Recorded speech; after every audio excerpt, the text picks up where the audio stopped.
Welcome to Lesson 2 in your OneVillage Navigating Cancer course. I'm your instructor, Dr. Leslie Waltke, Chief Wellness Officer for OneVillage.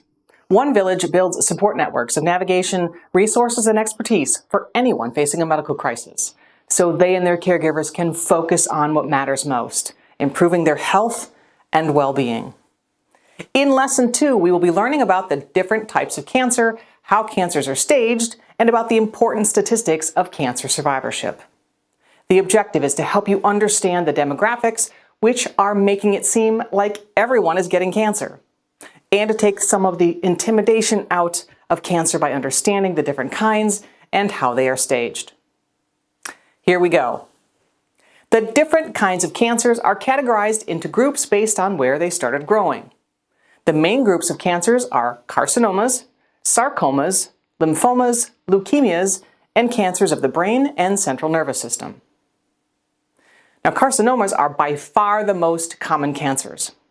Carcinomas are cancers that begin in the skin or the tissues of our organs. So cancers like breast, lung, prostate, colon, pancreas, ovarian, kidney are carcinomas. Sarcomas are cancers that begin in our bones or connective tissue.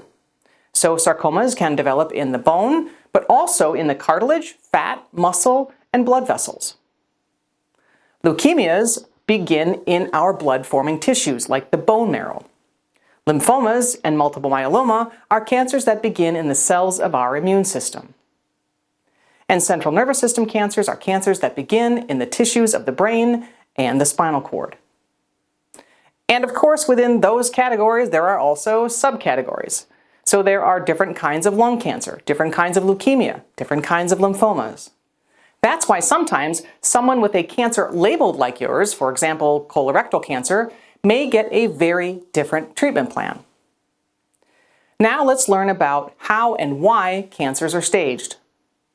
Staging is used to describe how advanced a cancer growth is in the body when it is found. Staging is usually based on things like the size of the tumor, the type of the tumor, whether it has invaded nearby tissues or lymph nodes, or if it can be found in other parts of the body. During the early days of staging a cancer may be given a clinical stage and then an eventual pathological stage. A clinical stage is created based on information gathered from a physical exam, where a physician uses their hands to feel for tumor size and swollen lymph nodes, as well as how big the tumor looks, or if lymph nodes look abnormal, on imaging studies like ultrasound, MRI, or CT. A pathological stage is determined after the tumor and lymph nodes come out of the body. The actual tumor size can then be measured, and the tumor can be put under the microscope to look for the absence or presence of pathological factors. The lymph nodes, too, will then be put under a microscope to look for the absence or presence of cancer cells.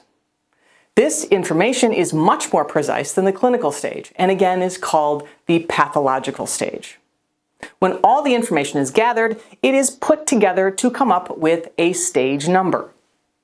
Staging for most cancers follows TNM staging guidelines.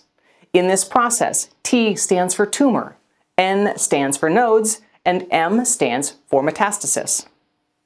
Based on all this TNM information gathered, a stage is then given. Here's an example.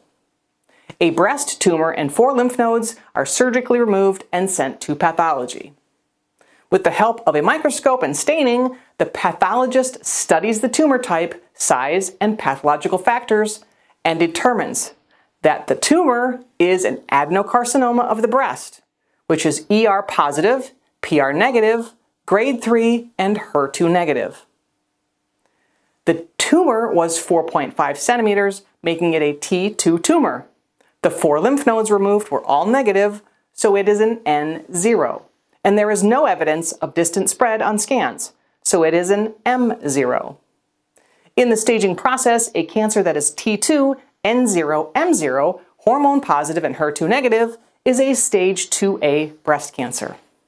Yes, this is simple and complicated all at the same time, which is why you have an entire team of incredibly smart people to take care of you. This staging information is vital to cancer surgeons, medical oncologists, and radiation oncologists, as it is the primary information they will use to recommend the best treatment plan for that cancer. Staging for most cancers uses a 0 to 4 scale. The higher the number, the more it has spread. Stage 0 is an in situ cancer, which means it has not yet done any invading in the local area. Stages 1 through 3 describe the amount of local or nearby spread, 3 being more than 1.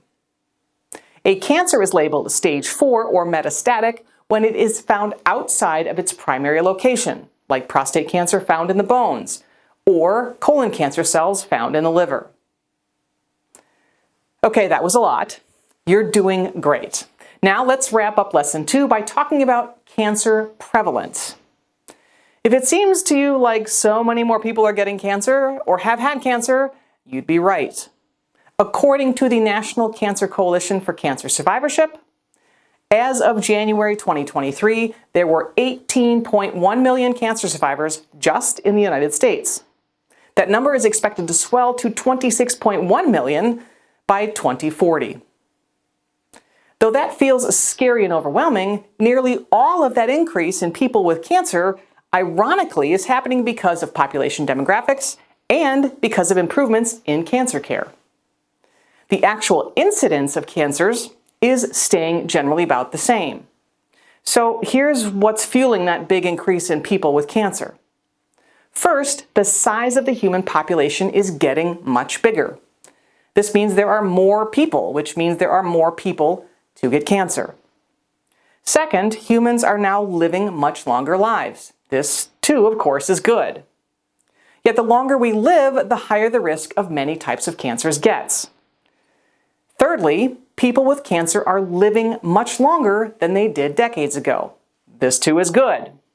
And fourthly, many more people are being cured of their cancer. Again, wonderful. So when you combine more humans and more humans living to an older age with people with cancer living longer and more being cured, it is making a progressively larger and larger population of cancer survivors. So here's your lesson 2 in review. We talked about the different types of cancers, being carcinomas, sarcomas, lymphomas, leukemias, and central nervous system cancers. We talked about the TNM cancer staging, and finally how population change combined with improvements in cancer care are creating more cancer survivors. I look forward to seeing you in Navigating Cancer lesson number 3, where we will be learning about what causes cancer and talking about some cancer development myths, as well as whether it is ever anyone's fault. We'll see you soon.